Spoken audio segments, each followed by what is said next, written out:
Testing, testing, 1, 2, 3. Testing, testing, 1, 2, 3. Testing, testing, 1, 2, 3. And let's start the video.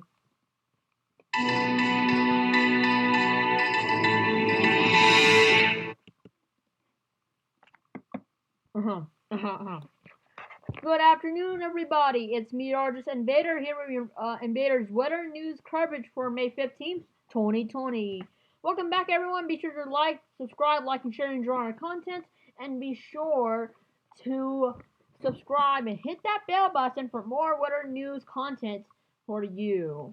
Right now, we are closely monitoring across the U.S. severe thunderstorms, especially in this area and the tropics, where we do have a tropical disturbance, 80% chance of forming in the next 48 hours, possibly tomorrow, and the next 5 days, which will be forming tomorrow and shifts probably northeastward. And we'll be watching that very closely. Right now, this disturbance right here and the storm system right here as we talk about the severe weather in the tropics. Let's talk about the coronavirus cases right now. United States is worldwide cases right now. We have over 4,483,864 confirmed cases and over 303,825 deaths so far. Followed by the United States, they have the first top highest cases with over 1,460,159 confirmed cases and over 87,218 deaths so far, followed by Russia, UK, Spain, Italy, Brazil, Germany, Turkey, France, Iran, mainland China, India, Peru, Canada, and all these other countries to follow as well, with their confirmed cases and deaths so far. NPR says coronavirus relief packages, details for businesses, individuals, and health. Right now, NPR says again, coronavirus testing is easy to find in Tennessee, and the state pays for it. Shots. Health news. The number of new coronavirus cases the number of new coronavirus cases is going down in 28 states as reopening efforts continue. Right now, cases over time worldwide, the curve is not flattening, and we're still going up with 4 million cases, and the curve won't look like it's flattening over time. But United States cases, looks like the cases are trending down, and let's talk more about their cases real quick. Moving on to the U.S. Cases right now. We are closely monitoring on their cases right now, and the curve it will be flattening, but we'll be watching closely to see what we're expecting after we hit the 1 million trend. But let's talk more about the coronavirus cases real quick in the New York State, since they are leading the highest confirmed cases right now. Let's move on to the confirmed cases in New York, if we just load this up. Right now, New York State is still leading the highest confirmed cases with over 343,51 confirmed cases and over 22,170 deaths so far. Followed by New Jersey, Illinois, Massachusetts, California, Pennsylvania, Michigan, Texas, Florida, Maryland, Georgia, and follow all these other countries to follow as well. As you can see, their confirmed cases and deaths. I'm just going to scroll down because we cannot be on here all day. We have to move on. That's why so you can pause the video and see your state's confirmed cases and deaths too. Just gonna go slowly here so you can see their confirmed cases and deaths for your state if you want to know. But here are the confirmed cases and deaths here. I'm gonna scroll down very slowly. Live updates from the Washington Post. Beaches to reopen in 4 states for Memorial Day weekend. Right now, The Guardian says, faced with a appealing U.S. coronavirus death toll, the right denies the figures.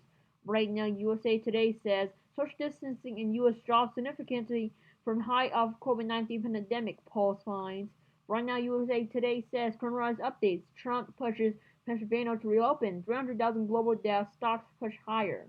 Right now, new cases over time. We've seen in the United States, we've seen over 26,768 new cases yesterday.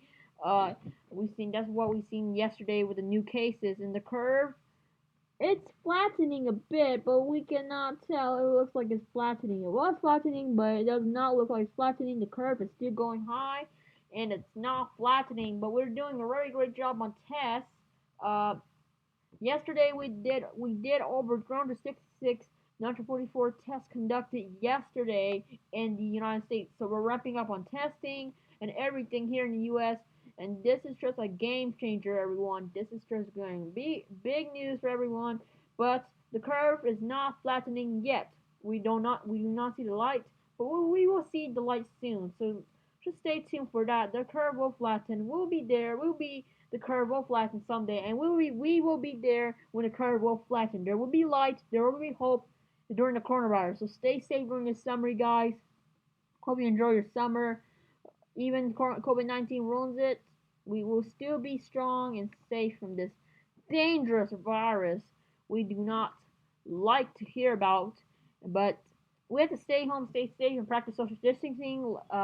Practice good hygiene. Wash your hands for at least 20 seconds and more will help you prevent from the virus and getting infection. But I suggest stay home and stuff. But I know everyone doesn't want to stay home, but I understand too. But it's just a hard time to stay home. But let's talk about the tropics real quick. Here's the National Hurricane Center's 5-day graphic tropical weather outlook. Here you can see just the NHS tropical weather outlook. Right now, regardless of development, the disturbance will continue to begin to bring heavy rainfall and wind gusts to tropical storm force winds across the Florida Keys, Southeast Florida, and the Bahamas through Saturday. In addition, hazardous marine conditions are expected along the Florida East Coast and the Bahamas, where gale warnings are in effect. Dangerous surf conditions and rip currents are possible along portions of the southeast U.S. coast this weekend and early next week. An Air Force Reserve Hurricane Hunter aircraft is scheduled to investigate the disturbance tomorrow morning if necessary. The formation chance through the next 48 hours are still high, 80%, such as the formation chance through the next 5 days, 80% and high as well. So we're going to see this develop probably tomorrow. This is a good chance this will actually be a disturbance according to models, but this has not developed yet, but this will develop very soon. This is an Invest 90E system right here, according to the National Hurricane Center. Right here, this disturbance in this circle, this could be a tropical disturbance or tropical storm. In this region of this area will be possibly where it could form as a tropical depression or tropical storm. But you can see this might make landfall probably like off the North Carolina coast right there. So be watching closely. If this makes landfall, we will let you know on Invader's weather news forecast. Now let's talk more about this system right now. Here's the GFS model. This is the disturbance right here in this area. You can see as it will form around Saturday, May 16th. It's possible. You can see the disturbance over the Bahamas there. It could bring very heavy rainfall, and possibly this could make landfall, but close landfall to North Carolina. So we can see this could be off the coast of North Carolina. This might make a direct landfall, but may stay off the coast of the northeast coast. You can see this is going to be a tropical storm, tropical subtropical depression, or subtropical storm, or tropical storm. It might make near landfall close to North Carolina, the islands of North Carolina, the coast of it, will actually see a nice chance of a landfall with this name storm. Possibly could be named as Arthur. That's the first name of the hurricane season as this moves away from the eastern seaboard. This could probably hit the Winshire region, but if it keeps going this way, then sure it's gonna be making landfall again. But it's gonna be staying off the eastern seaboard, but still be near it. So they're gonna bring rain, you know. But we will see rain with the system, and possibly a lot of rain with the system, heavy rainfall, and tropical wind gusts with this system. As it moves towards the wind shear, it will break up. Then the tropical disturbance will be gone by then. So you can see all this high pressure over it. It will actually put this tropical disturbance to like dissipate very quickly. And all of the we have been seeing a lot of sea surface temperatures. It's really cold sea surface temperatures, and the tropical disturbance will actually quickly die off and dissipate into the winter and the sea surface temperatures, since it's really cold, the cold temperatures in the North Atlantic. And let's talk more about this temperatures, I mean the wind with this one, but we're seeing a lot of vorticity with this wind, but it's possible development. Expected tropical disturbance, tropical storm force, but no hurricane force, only tropical storm force or disturbance, I mean depression force. As you can see, it forms over the Bahamas, southeast Florida. You can see it's gonna be forming up there. Then as it moves towards the eastern seaboard, and might look like it's gonna make landfall right there. You can see it looks like it might make landfall in the on the North Carolina coast, but that will just dissipate. But we can see this might make landfall into the as it becomes extra subtropical. This could make another landfall into the eastern, the northeast there, the mid-Atlantic. You can see this could make landfall. You can see the models looks like it slammed into the northeast there in the mid-Atlantic, so this could make landfall a possible landfall according to all the new updates we're seeing on the GFS models and all the new models we're seeing, all the model runs we've been seeing with the system. So this could possibly make landfall there. You can see. Let's talk about the wind shear real quick. Let me just rewind this real quick. And let's get to the wind shear real quick. Then we get to the severe weather topic. And here's the wind shear with this one. The wind shear we're expecting really 100 knot wind shear along this region. Expecting really high wind shear in this red region. This is the wind shear jet stream right there. You can see. This is where the tropical there's less wind shear in this area. And here this is the tropical disturbance. Less wind shear along the region. That means it won't break out this disturbance. But as it moves towards the eastern seaboard, this actually will merge with the wind shear. All this 100 knot wind shear, this jet stream will actually collide with it, then actually dissipates later on. You can see it's not there anymore due to this high pressure right here will block through all this wind shear between this Bermuda high pressure. It's actually block this wind shear. It's gonna like prevent it to stay off the Atlantic. But that's why we are seeing that this could dissipate very quickly due to all the wind shear we're seeing in the Atlantic right now. Now let's talk about the sea surface temperatures before we move on to the severe weather topic. Let's talk about the severe weather topic real quick. Here's the sea surface temperatures, you guys. This is the sea surface temperatures. Let me just load this up and you can see. So we're expecting, as clearly outlined, you need about 26 degrees Celsius and sea surface temperatures and higher for a tropical disturbance to develop. And you can clearly outline 27 degrees Celsius, 28 degrees Celsius sea surface temperatures. As this moves northeastward, they will be entering warmer waters, then entering colder waters, then actually dissipates along this wind shear and the colder sea surface temperatures along this area, 9 degrees Celsius and all that stuff. But you can see they need 26 degrees Celsius to develop and the sea surface temperatures, but we can see 27 degrees Celsius, 28 degrees, 29, 28, 27 degrees Celsius to this develop. So that's a good chance of formation. Probably by tomorrow you can see this will develop and stuff. But we'll be watching very closely on the models to give you updates on the weather and news forecast. Let's talk about the Storm Prediction Center's Day 1 outlook. We do have an enhanced risk for San Antonio, Austin, Springfield, Syracuse, Albion, all these populated areas, and these populated areas for the slight risk zone and marginal risk zone. You can see we do have an enhanced risk for both of these areas and one slight risk in this area as well. So we got three type of severe weather. So watch for severe weather in the U.S. We do have enhanced risk for this area and this area. So the tornado risk, we got a 5% here in this area. 2% low for these areas, but we got a 5% tornado risk in this area.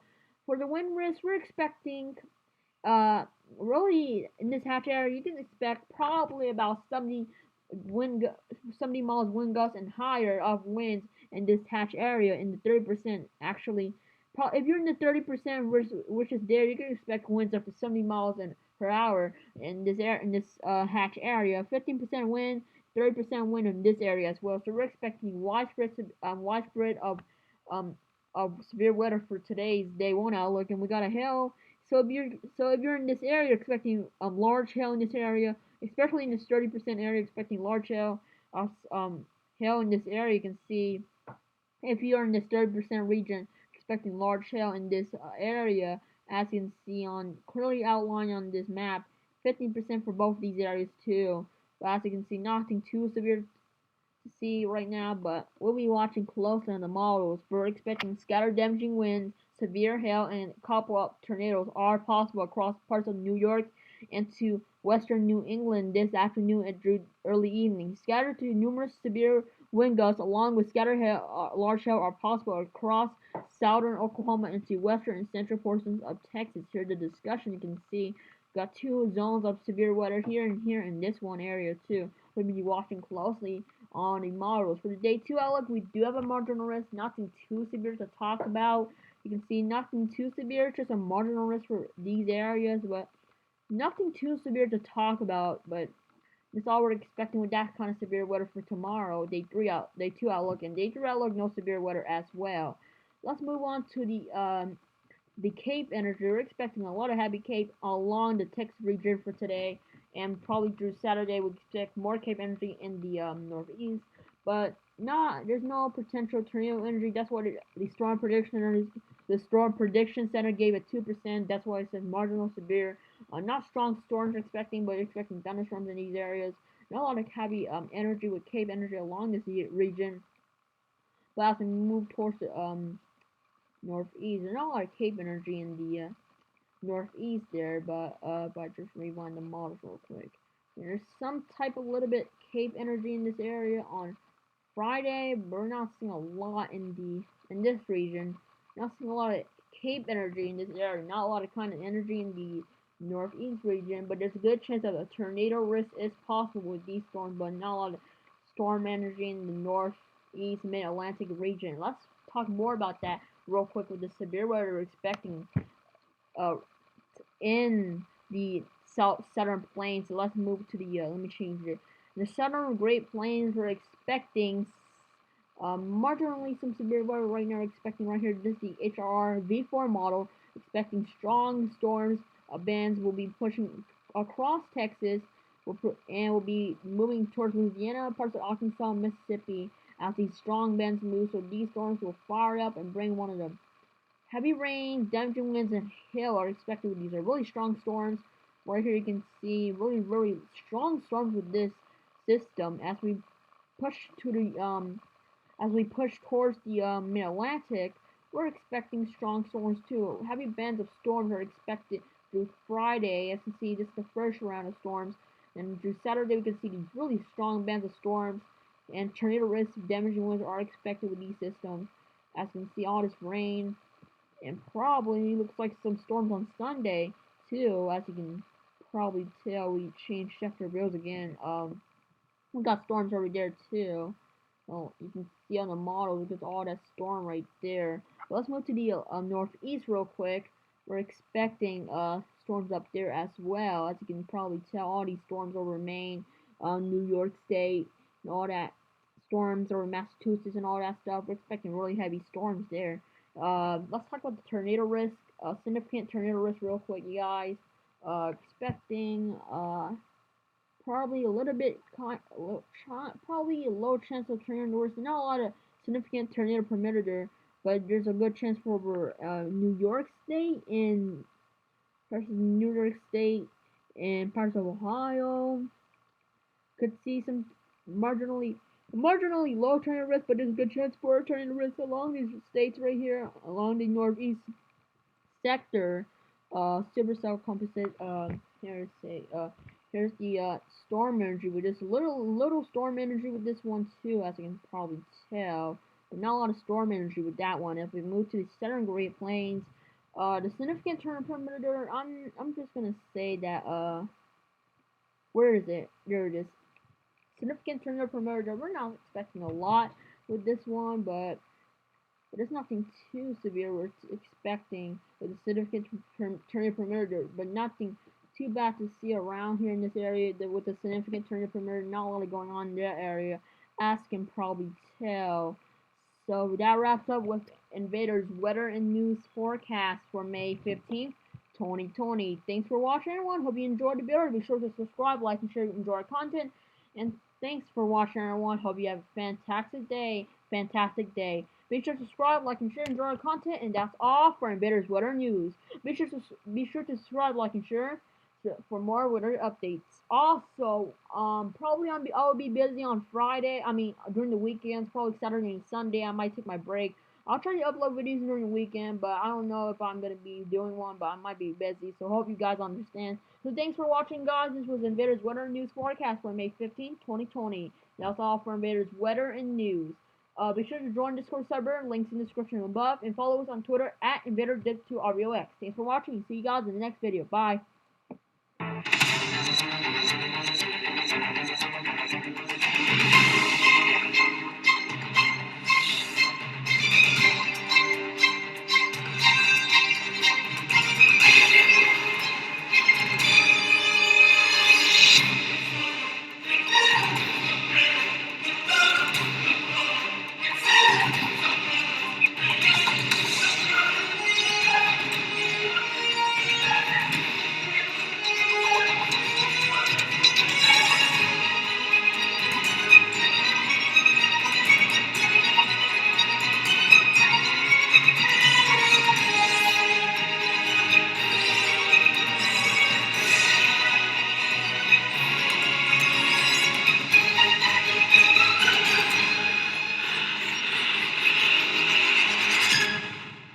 that's all for Invader's weather and news forecast for May 15, 2020. Thanks for watching, everyone.